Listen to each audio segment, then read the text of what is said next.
Question number 1. The first bird ringing station of the country with support of a state government. आगे आ जाओ, आगे आओ, बोलो फिर क्या सुन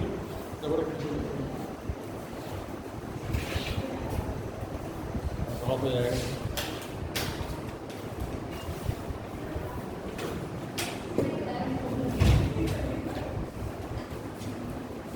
The first bird ringing station of the country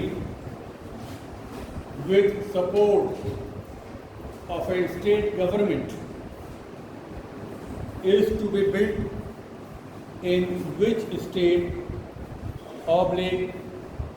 territory?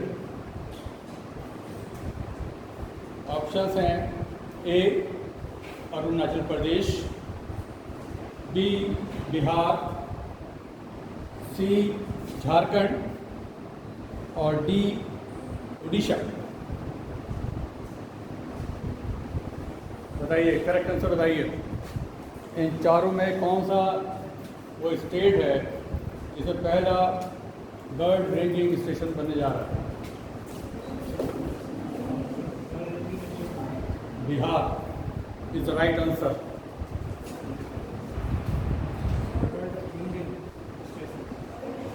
हाँ, इसके बारे में लिखिए थोड़ा सा. The first bird ranging station of the country, the first bird ringing station, bird B-I-R-D, bird चिड़िया. The first bird ringing station of the country set up with support of a state government is to be built in the state of Bihar. This is the fourth such facility in the country. The station, whose main center is to be built in Bhagalpur, is dedicated for observation, monitoring and research on migratory birds,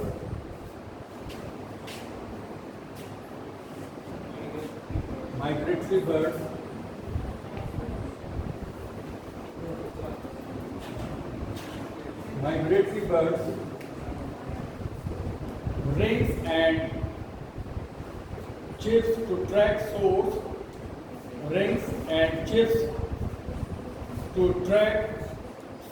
and origin of birds are placed on their legs.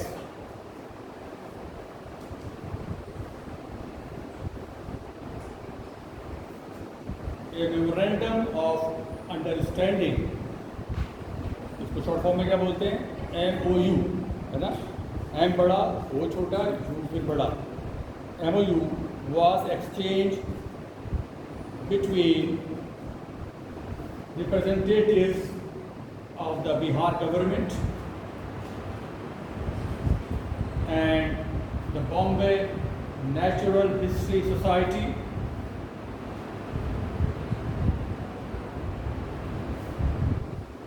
during the COP13 CMS Summit. Bombay Natural History Society, BNHS.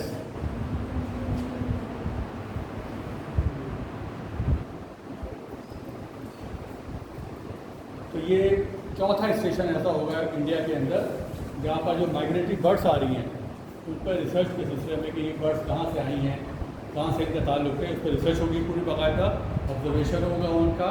तो ऐसा ये चौथा India के अंदर station. Next question, crime multi agency centre, crime multi agency centre, crime act,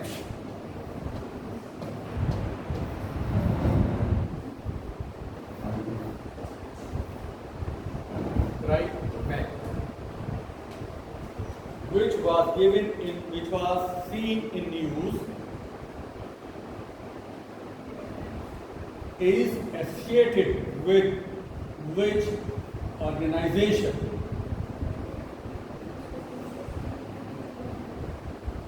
तो ये crime multi agency centre, crime act, ये भी बहुत ज़्यादा न्यूज़ में था। तो ये किस ऑर्गेनाइजेशन से एसोसिएटेड है? Option A Central Bureau of Investigation, option B National Crime Records Bureau, National Crime Records Bureau, option C National Investigation Agency, option D Narcotics Control Bureau. बताइए इसका करेक्ट ऑप्शन है D, D option, D, C और B.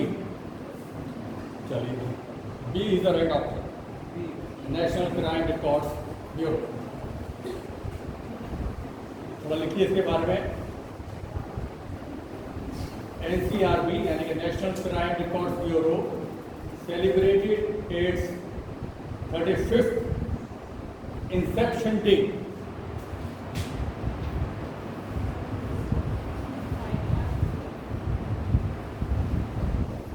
Inception day, आज के दिन ये बना था, है ना, NCRB, on March 12, 2020।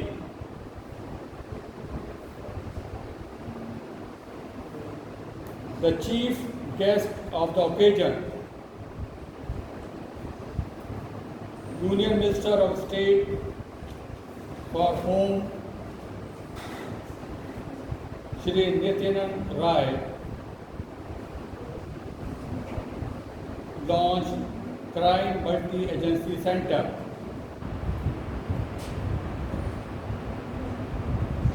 It is a center for sharing information. It is a center for sharing information on dreadful crime. Dreadful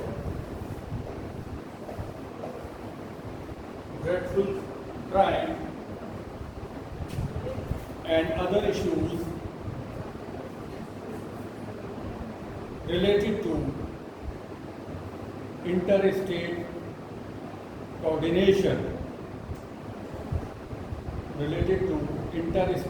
coordination. The minister also launched National Cybercrime Training Center, National Cybercrime Training Center, bracket में लिखिए NCTC, for professional e-learning services on cybercrime investigation.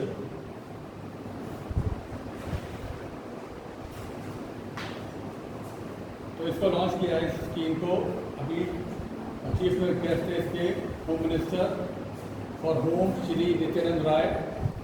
और इसका काम क्या है कि जो inter state जो ख़तरनाक किस्म के क्राइम होते हैं तो उसको इंटर स्टेट एक दूसरे से वो शेयर करेंगे। या किसी स्टेट में हुआ है दूसरे स्टेट कर लेगा, जितने स्टेट्स हैं वो सारे एक दूसरे से ये सारी इंफॉर्मेशन शेयर करेंगे ताकि आसानी हो जाए। ठीक है, next question, which Indian state oblique UT, which Indian state oblique UT, Union Territory, launched the Mukhyamantri Health Card Scheme the Mukhyamantri Health Card Scheme during its budget.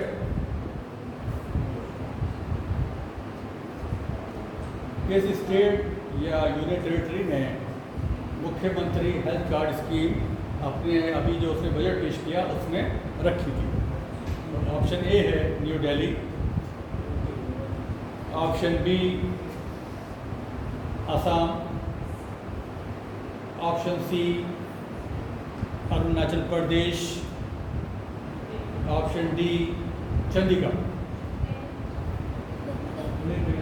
है। Right answer is New Delhi.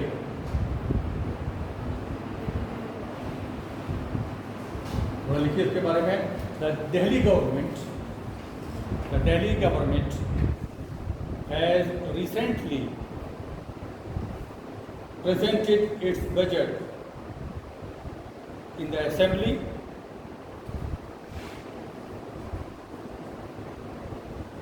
The Deputy Chief Minister of Delhi, कौन है? Manish Sisodia, presented the first budget of the AAP government's second term. तो ये आपको एक और जवाब और मिल गया कि किसने बजट पेश किया पहला सेकंड टर्म का। तो right answer is Manish Sisodia, deputy chief minister. The government of Delhi announced the Mukhyamantri Health Card Scheme for the people of Delhi. Under this scheme, health ID cards will be prepared and distributed to all the residents of Delhi. It will be linked to the hospital information management system across all the health centers of the government.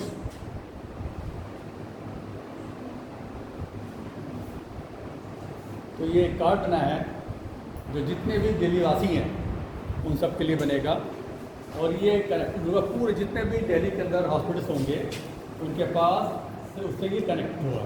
किसी को भी कहीं जाने में अपना इलाज करा सकता है, वो इन्फॉर्मेशन सारी इन्फॉर्मेशन उस पेशेंट की उसके पास आ जाएगी। ठीक है, next question, which state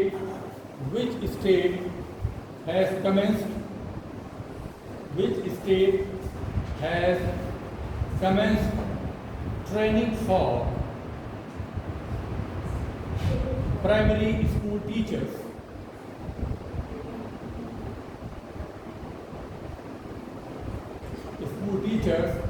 Via its Kite Victors channel. Kite, K-I-T-E.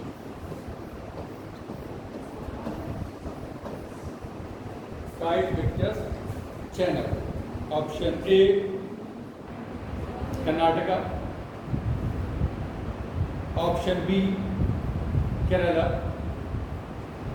Option C, Jammu and Kashmir. And option D, Andhra Pradesh. बताइए, राइट आंसर बताइए, कौन बताएगा? किसने अपने स्कूल टीचर्स के लिए किया है? Kerala is the right answer. Kerala, ठीक है, लिखिए इसके बारे में। The state of Kerala has commenced The state of Kerala has commenced training for primary school teachers via its Kite Victors channel. Minister of General Education and Chief of Disaster Risk Reduction of UN Environment Program, UN Environment Program, Director, Minister of General Education and Chief of Disaster Risk Reduction of UN Environment Program, within bracket write down UNEP, UNEP, United Nations Environment Program, address the inaugural classes. More than 81,000 primary and upper primary teachers, more than 81,000 primary and upper primary teachers are expected to participate in this training program.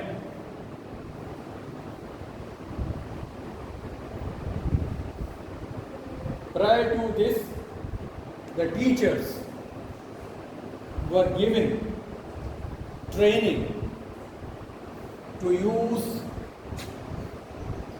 online and virtual facilities.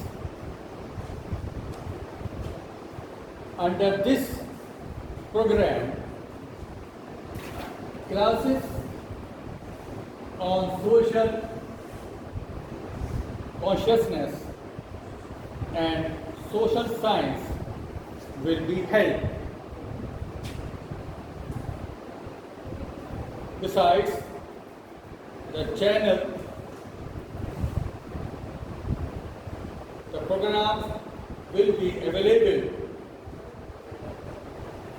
on their website and Kite Victor's mobile app.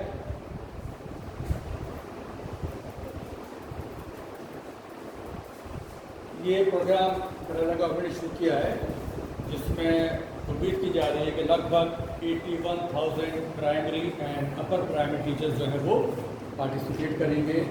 उन सबको training दी जा रही है कैसे online classes देंगे, virtual classes देंगे, ठीक है ना। तो ये सारी फैसिलिटीज़ और ये प्रोग्राम जो है दोनों ये गाइड पर भी होंगे, ठीक है ना, जो ऐप है उनका और जिसकी चैनल चलेगा उस पर भी मिलेंगे। Next question, as per the notification of the Jammu and Kashmir administration, what is the minimum duration of residence in the UT to be eligible for domicile status?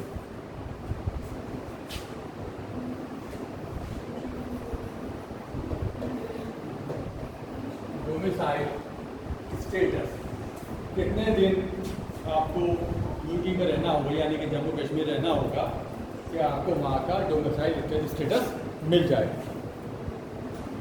Option A 10 years, option B 15 years, option C 18 years, option D 20 years।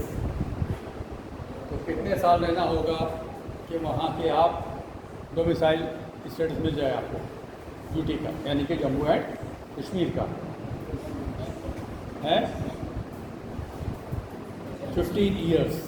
Option B is the right answer.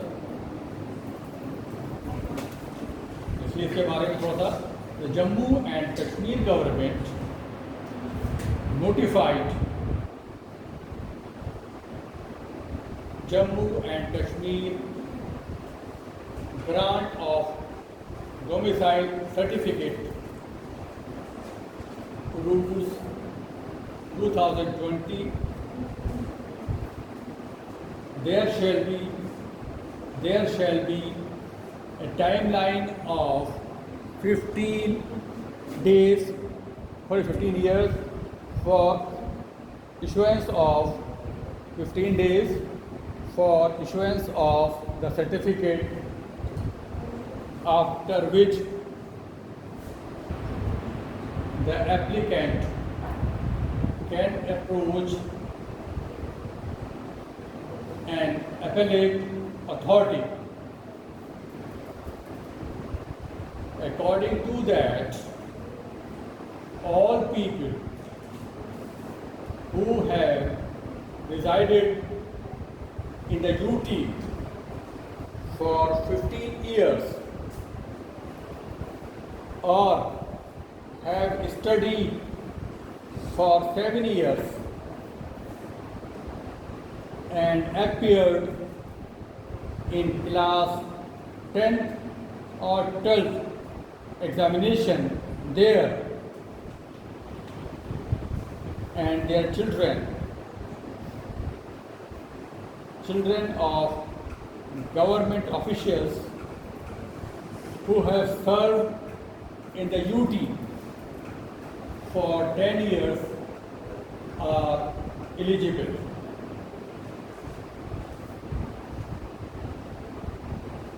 Now, West Pakistan refugees, sanitation workers, and children of women married outside Jammu and Kashmir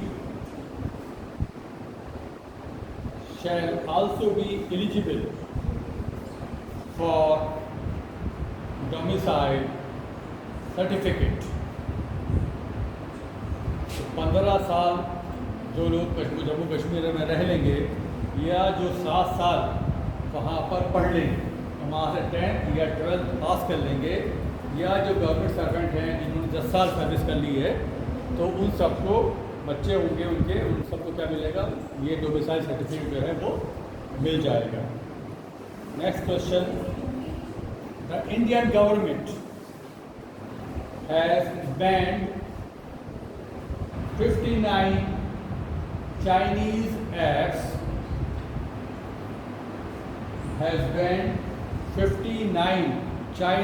apps, by invoking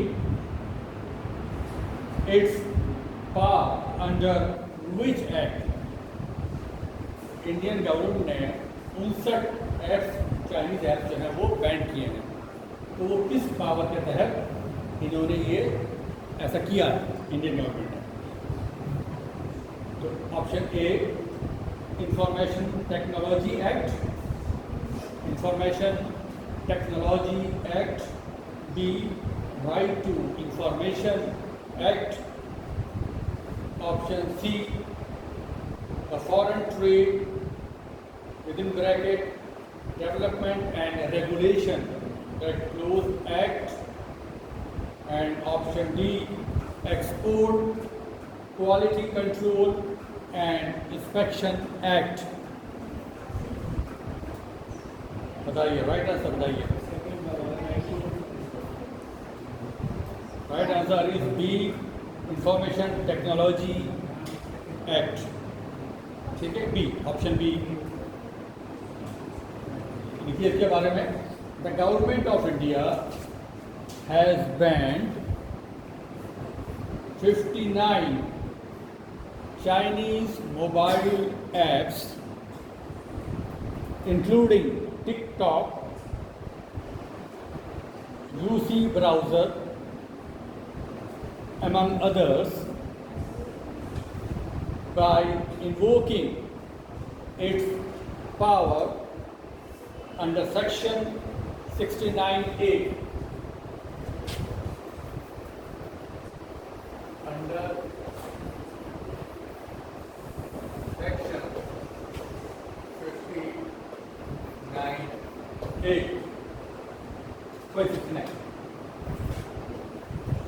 69A of Information Technology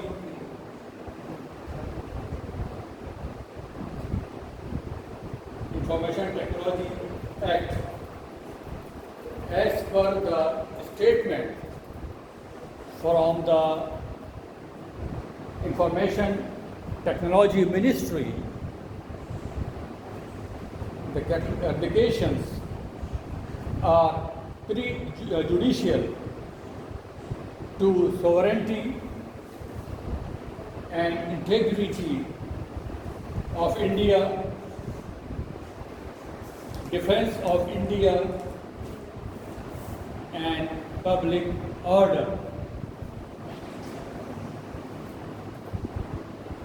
The government has arranged talks with some firms,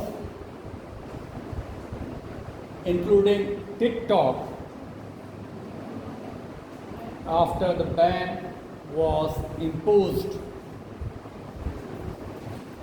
The government of India ने 59 Chinese mobile apps को ban कर दिया और कौन सी power उसने इस्तेमाल करी इसको बैन करने के लिए 69A of information technology act. ठीक है. Next question, which institution has launched ATL App Development Module ATL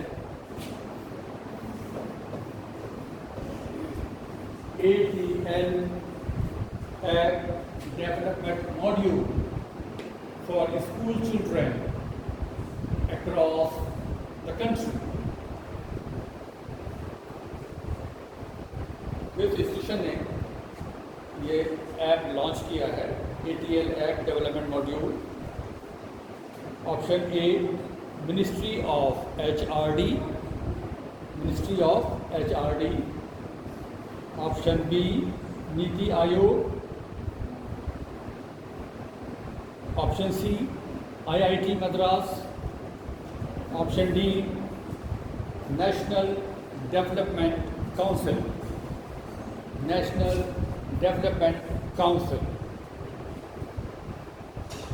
बताइए भाई, राइट आंसर टू बी 10. कौन बताएगा?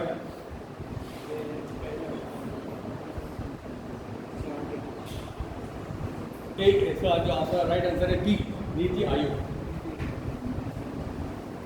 लिखिए थोड़ा सा. The Atal innovation mission,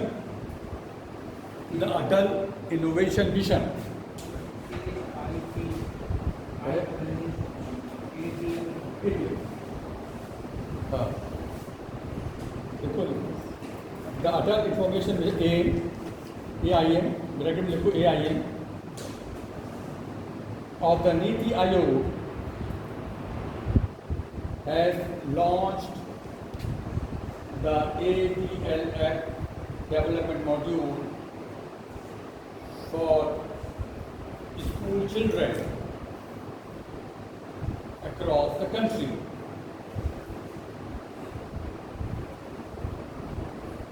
Niti Ayog has partnered with the startup company Lesmo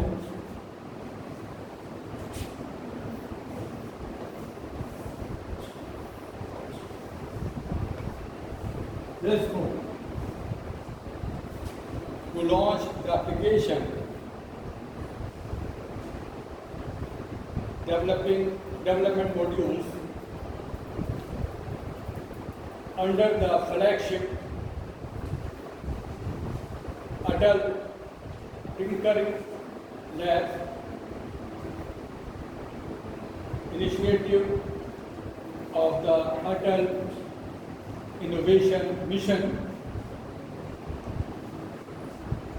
The module is an online course and is conducted for free. तो नीति आयोग ने इसके जो है ब्रांच है अटल इनोवेशन मिशन AIM करके, उसने ये ATL ऐप डेवलपमेंट मॉड्यूल को से स्कूल चिल्ड्रन के लिए डेवलप किया है. और जो इसका पार्टनर है वो कौन है? एक कंपनी है जिसका नाम है प्लेज़मो. ठीक है ना, जिसके साथ मिलकर इसने ये ऐप लॉन्च किया है.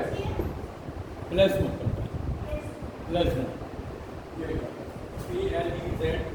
प्लेज़मो कंपनी. ठीक है ना. और जो उसका नाम है क्या है?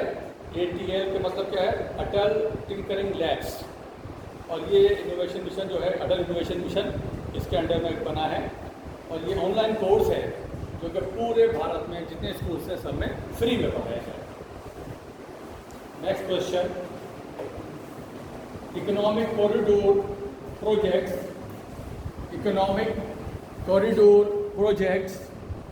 Worth ₹20,000 crore have been inaugurated in which state? Economic corridor projects worth ₹20,000 crores have been inaugurated in which state? Economic corridor project जो कि 20,000 करोड़ का है वो किस स्टेट में उसका इनॉग्रेशन हुआ है? Option A Sikkim, option B Haryana, option C Uttarakhand and option D Uttar Pradesh. तो किस स्टेट में ये 20,000 करोड़ का प्रोजेक्ट है, इकोनॉमिक कॉरिडोर प्रोजेक्ट वो शुरू हुआ है? Right answer is Haryana.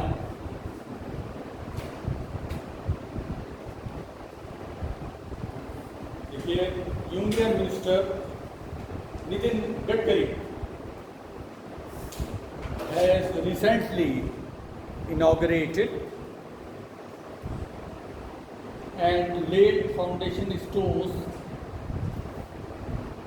and laid 11 foundation stones of highway projects in Haryana worth over 20,000 crore rupees.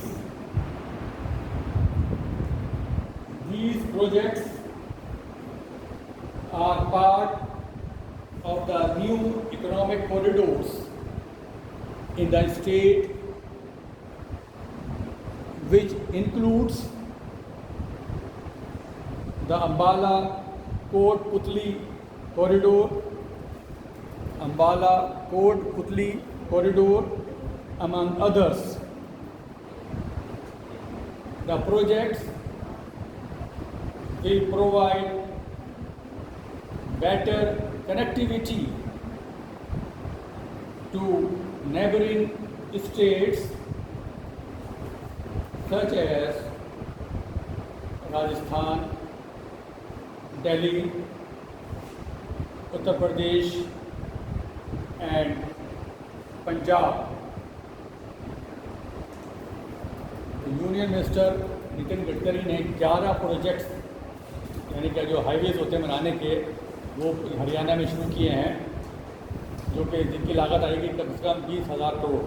ठीक है, और उसका फ़ायदा क्या है कि जितने रैपिड जो है कनेक्टिविटी बहुत अच्छी हो जाएगी, स्मूथ हो जाएगी, बहुत फास्ट हो जाएगी। तो जो नेबरिंग स्टेट्स हैं जैसे कि आपका राजस्थान, दिल्ली, उत्तर प्रदेश एंड पंजाब, इन 4 जो ये स्टेट्स हैं, इनसे नेबरिंग स्टेट्स, इनसे इनकी कनेक्टिविटी जो है हरियाणा की वो बेटर हो जाएगी, अच्छी हो जाएगी। Next question, what is the duration for which waterway usage changes have been waived? What is the duration for which waterway usage charges have been waived off?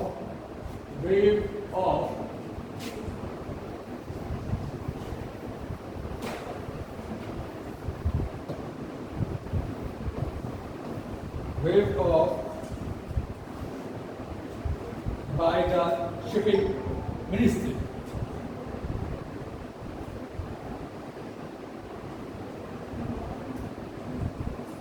तो ये जो आपका शिपिंग मिनिस्ट्री है उसने पानी के इस्तेमाल है ना, वाटर वे यूसेज जो रास्ता होता है पानी का, उसके इस्तेमाल के लिए जो चार्जेस होते हैं उनको माफ़ किया है, वेव ऑफ कर दिया है।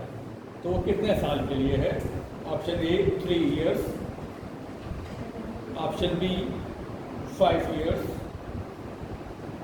Option 7, option C 7 years, option D 10 years. बताइए कितने साल के लिए वेव ऑफ किया है, माफ किया है वाटर यूसेज को शिपिंग मिनिस्ट्री ने? 3 years is the right answer. 3 साल के लिए माफ किया है। देखिए, union shipping ministry has announced that it has waived off waterway usage charges for a period of 3 years. This decision has been taken to promote inland waterways as a cheaper mode of transport. Water usage charge was previously applicable on use of all national waterways by vessels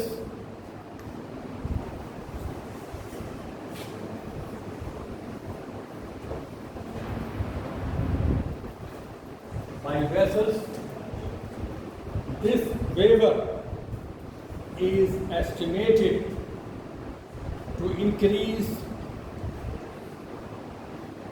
the inland waterway traffic movement to 110 million metric ton, bag में लिखिए MMT in 2022-23। तो इसने union shipping ministry जो है उसने 3 साल के लिए जो पानी के रास्ते होते हैं उनको इस्तेमाल करो जो चार्जेस थे वो ख़त्म कर दिए, 3 साल के लिए माफ़ कर दिया है। तो उससे क्या होगा कि जो मूवमेंट है वो बहुत ज़्यादा बढ़ जाएगा और जिससे उम्मीद की जा रही है जो ट्रैफिक है इनलैंड अंदर की तरफ वो कितना हो जाएगा 110 मिलियन मेट्रिक टन 2022-23 के अंदर। Next question, which Indian state has signed an MOU with leading MNCs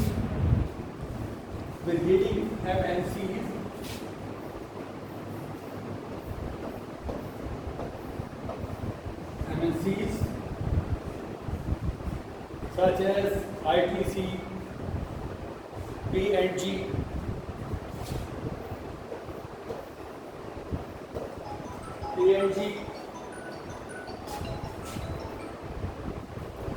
and Hindustan Unilever for women empowerment. Option A, Tamil Nadu.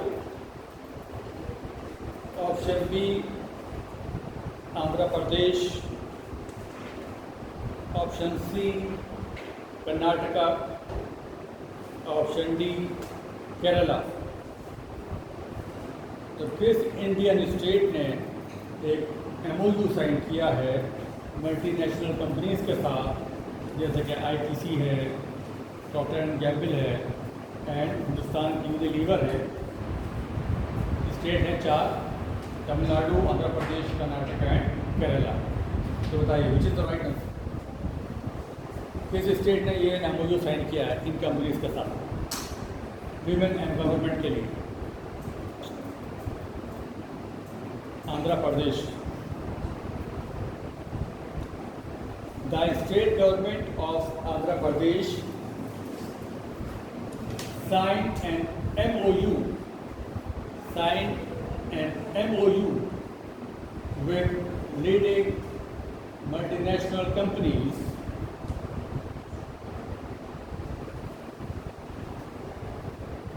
such as ITC, PNG and Hindustan Unilever Limited. The MOU seeks to conduct skill-based training programs for women in rural areas of the state aged between 45 to 60 years, 45 से 60 साल की उम्र.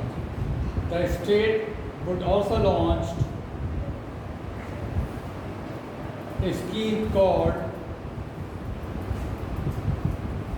YSR. क्या ये था?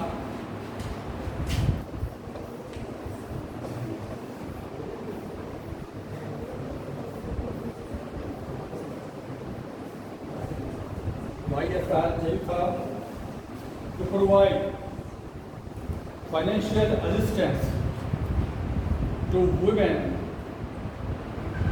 belonging to backward and scheduled communities.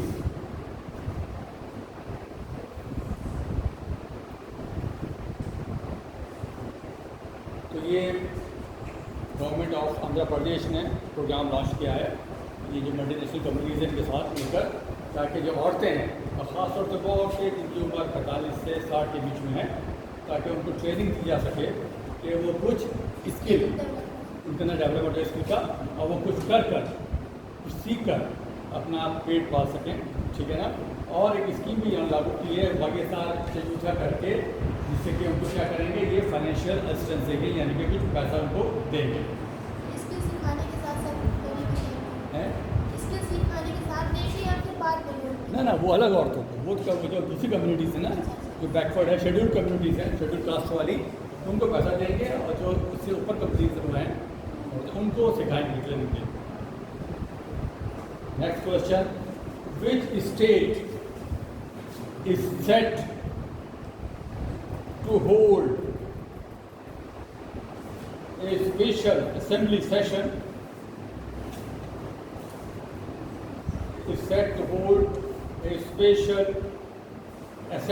session to bring legislation to counter new farm laws.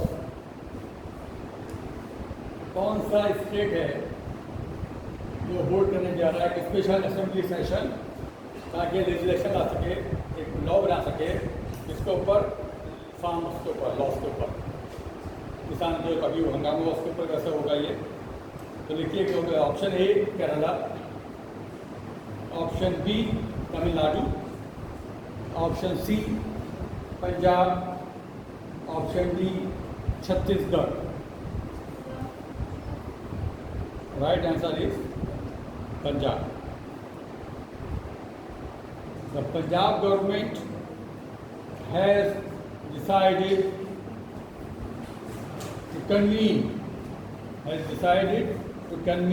a special session of the state assembly to bring in legislation to counter the center's new farm laws. After the cabinet decision, the Punjab government has been authorized to convene the 30th special session of the 15th Punjab Vidhan Sabha as per clause 1 of Article 174 of the Constitution of India. Punjab earlier passed a resolution to reject 3 contentious foreign ordinances.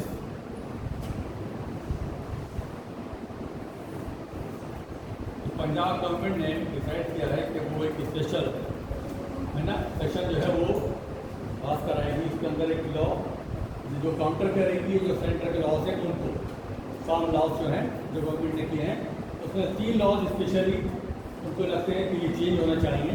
तो उसके लिए वो article 1 और 174 का use करेंगे और ये changes अपने कॉन्स्टिट्यूशन के अंदर जो पंजाब की असेंबली वो लेकर आएगी। Next question, which public sector company has successfully developed a geopolymer coarse aggregate from fly ash? Geopolymer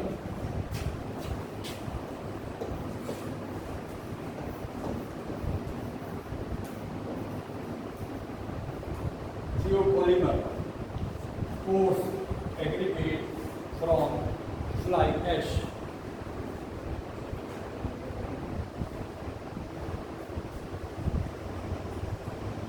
Option A, NHPC Limited, NHPC Limited. Option B, NTPC Limited. Option C, GAIL, GAIL, GAIL. And option C, SAIL, SAIL. तो बताइए right answer किसने ये किया है? NTPC limited. Right answer is NTPC। देखिए NTPC limited. Question क्या कह रहा है समझ में नहीं आ रहा। बेटा ऐसा होता है ये फ्लाई ऐश निकलती है, कोयला जब जलता है तो क्या होता है कि फ्लाई ऐश उसकी वो होती है थर्मापावर से निकलती है, थर्मापावर से तो धुआं जो निकलता है उसके साथ साथ ये फ्लाई ऐश भी निकलती है कोयले के साथ जो उड़ती है निकलती है जलने के बाद। तो उससे इन्होंने कुछ बनाया है, एग्रीगेट किया है, इकट्ठा कर लिया फ्लाई ऐश को और फ्लाई ऐश को इकट्ठा करने के बाद इन्होंने एक जियोपॉलीमर बनाया। ठीक है, तो वो किसने बनाया, किस कंपनी ने बनाया? तो ये NTPC ने बनाया है। तो देखिए NTPC limited formerly known as national thermal power corporation limited has successfully developed a geopolymer coarse aggregate from fly ash. Aggregates are commonly used in civil engineering projects to stabilize the terrain. TERRAIN.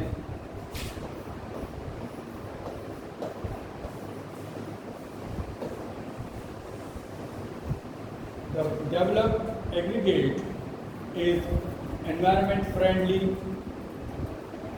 and do not require any cement for application in concrete.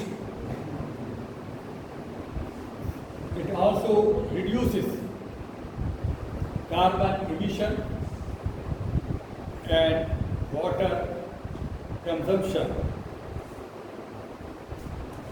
तो ये जो aggregate बनाया है NTPC ने, इससे फ़ायदा क्या होगा? ये सिविल इंजीनियरिंग में इस्तेमाल होगा।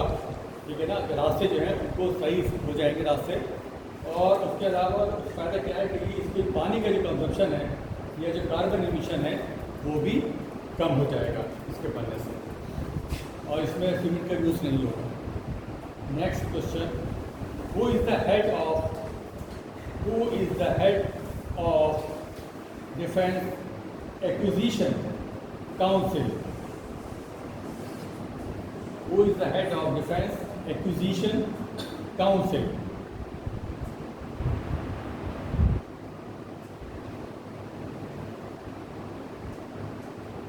Option A prime minister,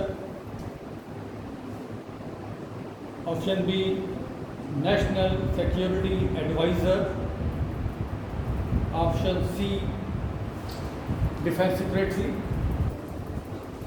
option D union defence minister.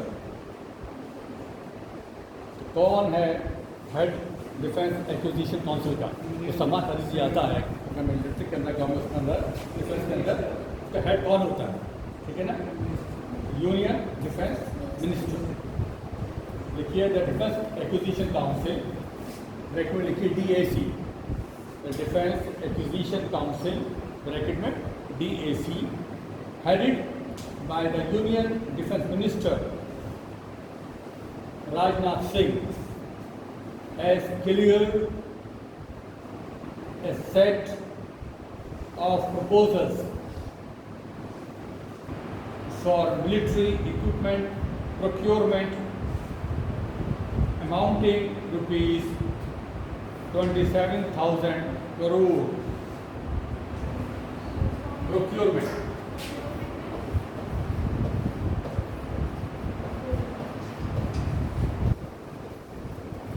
Procurement सामान खरीदा जाता है, उसको क्या बोलते हैं? Procurement. Amounting rupees 27,000 crores. The proposal includes indigenously designed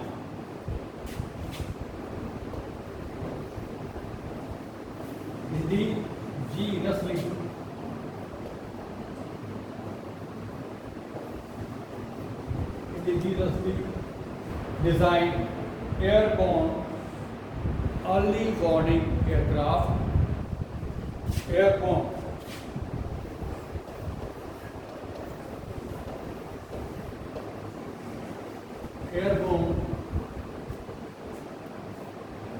early warning aircraft and patrol vessels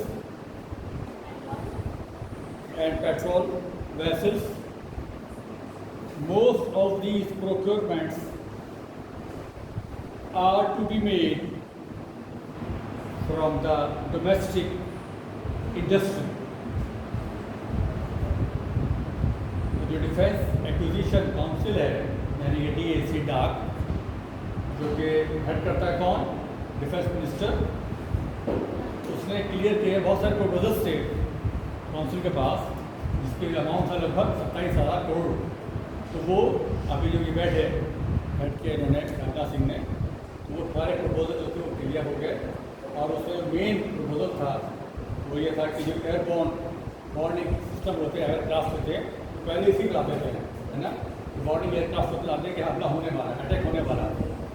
और बहुत सारे दूसरी चीज़ें थी, लेकिन ये सब चीज़ें जो थी कहाँ से थी? जो लोकल अपनी इंडस्ट्री हैं, इंडियन, बाहर से कोई सामान नहीं खरीदा जा रहा, बल्कि जो इंडियन डोमेस्टिक इंडस्ट्रीज हैं उनसे ही वो सामान खरीदा जाता है। Next question, which country has recently revealed a draft Arctic policy. Option A China, option B USA, option C India, option D South Africa. Right answer is option C India. A new draft Arctic Arctic policy has been released recently by the government of India.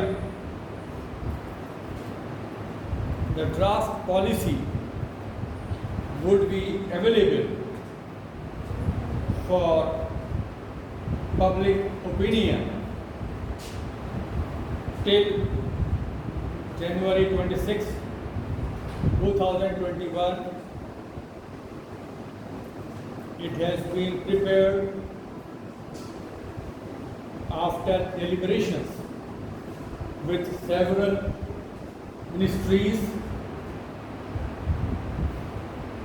the policy aims to expand India's scientific research, sustainable tourism, and mineral oil and gas exploration in the Arctic region.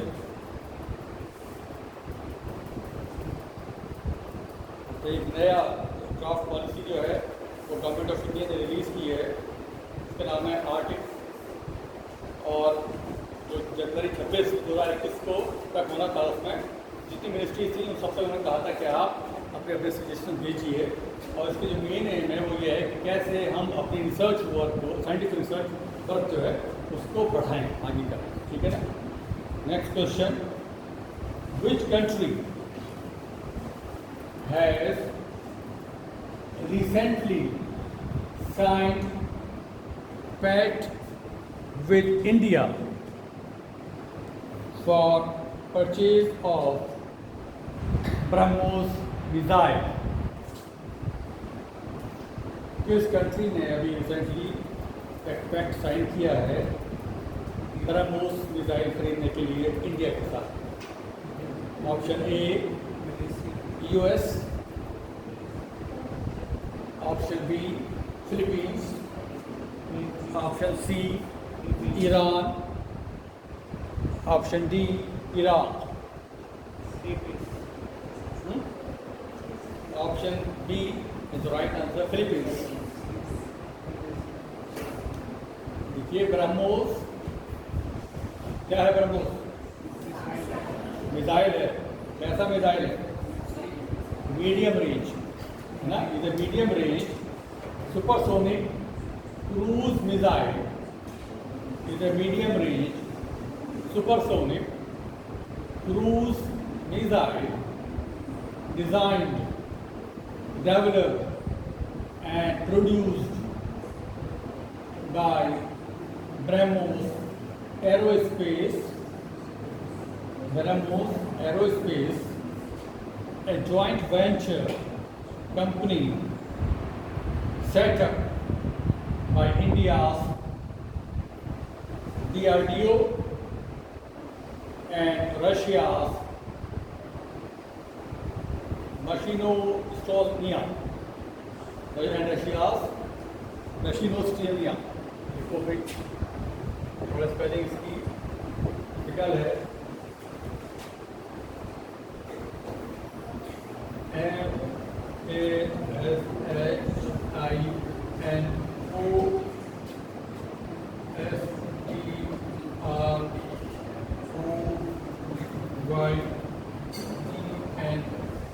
MASHINOSTOLNIA,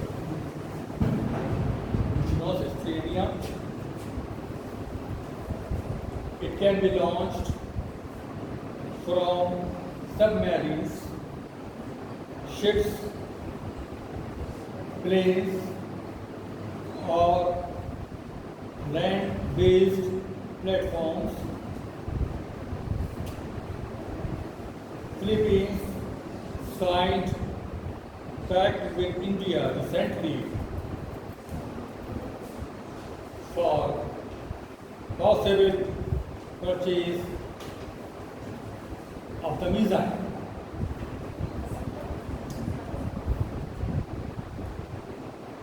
तो ये ब्रह्मोस है क्या है? Medium range supersonic missile है।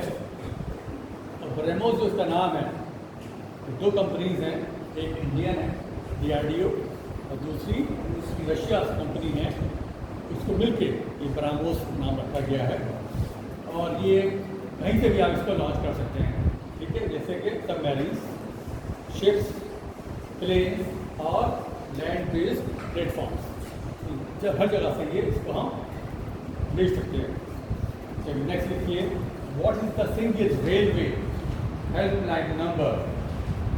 What is the single railway helpline number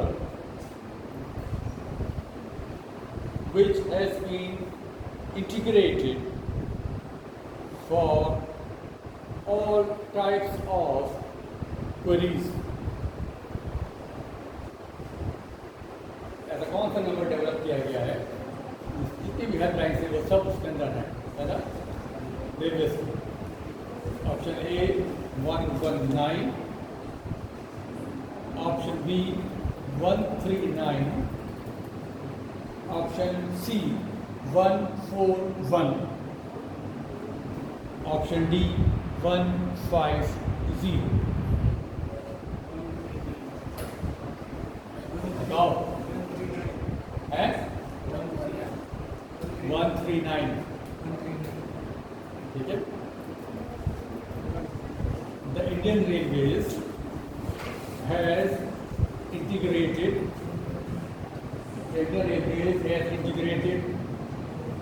all railway helplines into single number 139,